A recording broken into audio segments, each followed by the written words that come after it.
Hello friends, welcome to my channel. ఎలా ఉన్నారు అందరూ? సో ఈరోజు వీడియో వచ్చేసి రవ్వ కిచిడి అన్నమాట. ముందుగా దీనికి ఒక కళాయిలో రవ్వ పోసుకొని డ్రై రోస్ట్ చేసుకోవాలి. ఒక హాఫ్ కప్పు రవ్వని 5 మినిట్స్ పాటు లో ఫ్లేమ్ మీద డ్రై రోస్ట్ చేసుకోవాలి. ఇలా ఆ తర్వాత అది పక్కన పెట్టేసుకొని 2 టేబుల్ స్పూన్స్ నెయ్యి వేసుకొని జీలకర్ర ఆవాలు కొంచెం వేసుకొని తురుముకున్న క్యారెట్, కట్ చేసుకున్న ఆలు, టొమాటో పీసెస్ వేసుకోవాలి.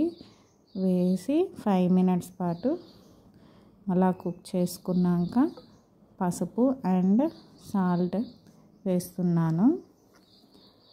తర్వాత ఇది బాయిల్ అవ్వడానికి వాటర్ యాడ్ చేస్తున్నాను. 250 ml to 300 ml యాడ్ చేశాను. ఇప్పుడు ఒకసారి కలుపుతున్నాను.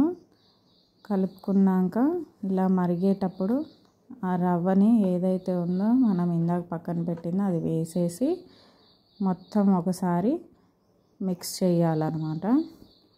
ఇలా దగ్గరికి అయినాక పిల్లలు తినేదాన్ని బట్టి కన్సిస్టెన్సీ చూసుకొని మనం స్టవ్ ఆఫ్ చేసేసుకొని ఒక బౌల్లోకి అయితే సర్వ్ చేసుకోవాలి.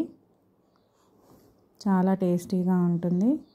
ఇది పిల్లలకి బ్రేక్ఫాస్ట్ టైంలో పెట్టవచ్చు. వీడియో కనుక నచ్చినట్లయితే లైక్ చేయండి, షేర్ చేయండి. Bye bye.